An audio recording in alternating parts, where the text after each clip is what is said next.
only 3 days away.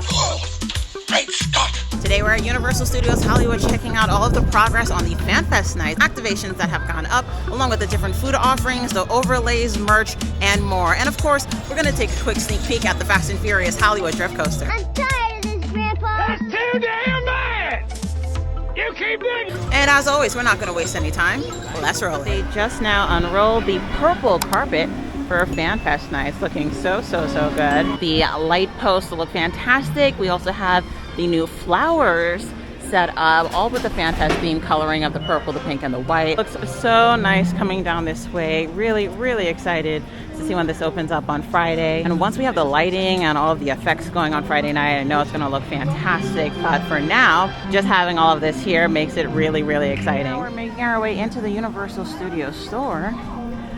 They have changed up some of the items on display that are themed for FanFest nights. So the past couple of months, we did have an area dedicated solely to Back to the Future. We have some new items placed up front here that weren't here recently. For example, we have the hoverboard crossbody bag, which looks really nice. This is $30. We also have the tubs of Doc. We have the large size one here. They do have a sign though explaining that there is a limit of 2 identical items per transaction per guest. So it's great to see that they have the item limits in place so that we don't see people walking out with an entire row of these hats, for example.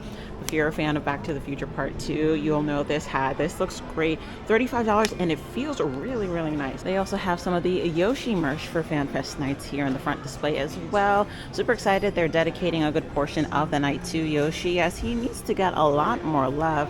Love this mini backpack. I know this is Yoshi themed, but to be honest, this would look really great on my Labubus. So I may have to get 1 or 2 or 3 for my Labubus. These are $20 each. Super cute. They've also changed out this front display. We have 2 replicas of the DeLorean. If you want the fancier version that includes the figurines of Marty and Doc, you can grab that. This is $2,200. It looks really cool.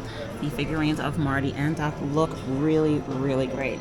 So on the back of the front display, we now have some FanFest specific themed merch.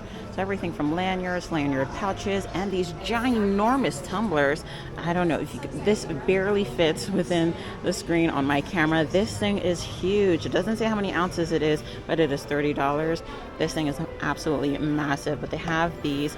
If you hold it in certain angles, you can see the ring towards the top changes colors. This looks really nice. So what they've done along this wall here is made some of the specific themed sections have their own merch display. So on the left we have Dungeons and Dragons, in the middle we have Jujutsu Kaisen, and then towards the right we have One Piece. So this One Piece section has your standard merch, some hoodies, tank tops, t-shirts, and then some regular FanFest night themed merchandise. This Jujutsu Kaisen area has a little bit more in terms of offerings. They have a couple more t-shirts, this really cool two-toned Divine Dogs hoodie, some mugs, and additional t-shirts down below. And then on the Dungeons and Dragons display, we have some t-shirts, hoodies, and some little earrings. So if you want to roll your Dungeons and Dragons dice, you can grab one of these pairs of earrings. These are $15. They have green, blue, and white. And we also have the crossbody bag here.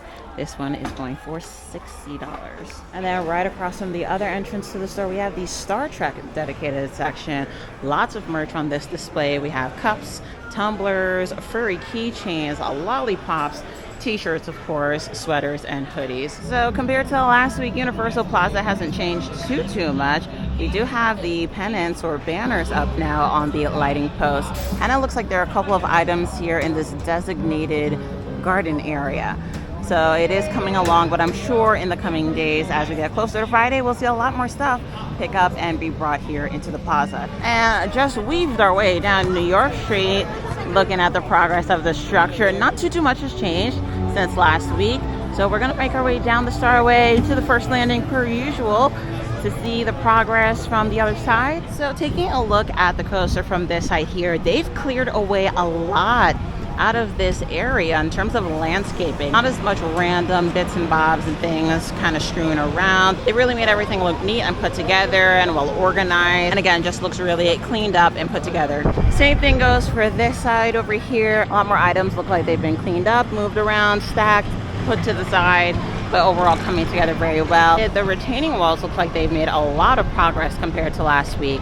in addition to the little access road where the trucks go up and down. Over here by the hillside, we have what looks like very little construction. No, they are definitely putting up a structure of some kind with the way these beams are being installed today. This is more than just landscaping at this point. I'm really curious when Universal Hollywood is going to announce what exactly is coming over here. What is being built? Has anyone seen the plans that have been filed with the city, the permits?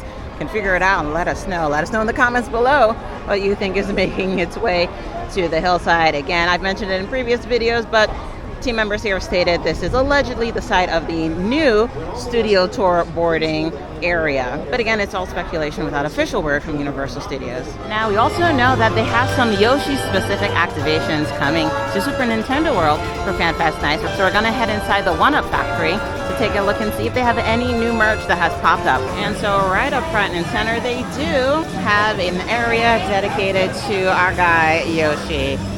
We have some really fun, interesting items that I've never seen put out in terms of merch before. For example, we have this jumpsuit here featuring Yoshi himself right on the front. We also have these really cute mini backpacks, Yoshi tumblers, and bucket hats. Quite a nice variety of items dedicated to Yoshi. We even have some long sleeves on this rack here.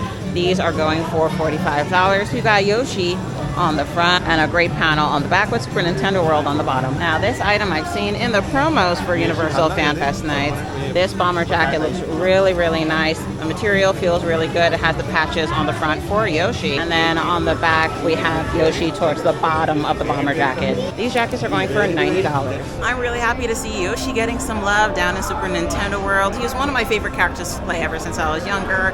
So again, it is great to see him having his spotlight and his shine. So looking forward to seeing all the things come up this Friday at FanFest. All right, we are making our way around Super Silly Funland, mainly because I want to see if there are any more pool noodles down below beneath the coaster. So we're going to take a look. So not too much change, of course, with the coaster being completed. There really isn't going to be much of a difference as they focus now on other aspects of it. But I am happy to report that down below we do in fact have pool noodles still hanging out. We have some blue ones strewn about on the ground. So I'm determined to find a team member who knows what they're for and why they are there and what their purpose serves for the construction of this coaster. And now in unrelated news, we do have some structures going up in preparation for Halloween Horror Nights.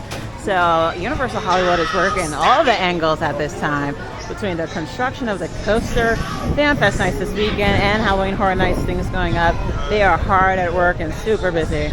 And then right here next to the pet store, we have the Star Trek Red Alert activation for FanFest Nights. So this one we have seen a bit of a sneak peek, and I'm super excited to experience this. It looks really, really good. So this activation will be a little bit different than Halloween Horror Nights in that small groups will be allowed in at a time. So you'll get a nice dedicated amount of time to experience the Star Trek activation without feeling like you're being rushed through. I know Halloween Horror Nights, especially when it's packed and crowded, can feel a little bit jarring because you're moving quickly and not really able to take in all the things. Sometimes you end up missing things, but again, with the Star Trek activation, you'll be allowed in small groups and allowed in for a certain amount of time and really enjoy the experience. Hollywood and Dine has also gotten a facelift. It is now Quark's Cafe with some really interesting food items on the menu. We have the Cardassian dog, we have the Vulcan fritters, the Orion spice funnel cake, and the Orion hurricane. All of these items honestly look so good. We did do a quick review on YouTube Shorts a couple weeks ago getting into the food offerings here, but super excited to try some of this out this weekend. Tonight is actually the team member preview for FanFest Night, so there is a great energy, a great buzz in the air as everyone is here in the park enjoying some of the rides, enjoying some of the restaurants before it transforms into the FanFest Nights activations for all of the team members. They are super excited. I am super excited for them. They'll be the first to experience this in its full glory before we all come in this weekend. As always, the coasters are looking great. The FanFest Nights progress looks amazing, and we are super excited to cover all of the fun this Friday here at Universal Studios Hollywood. Thank you guys so much for watching today's video. Don't forget to like and subscribe, and I'll catch you guys in the next one.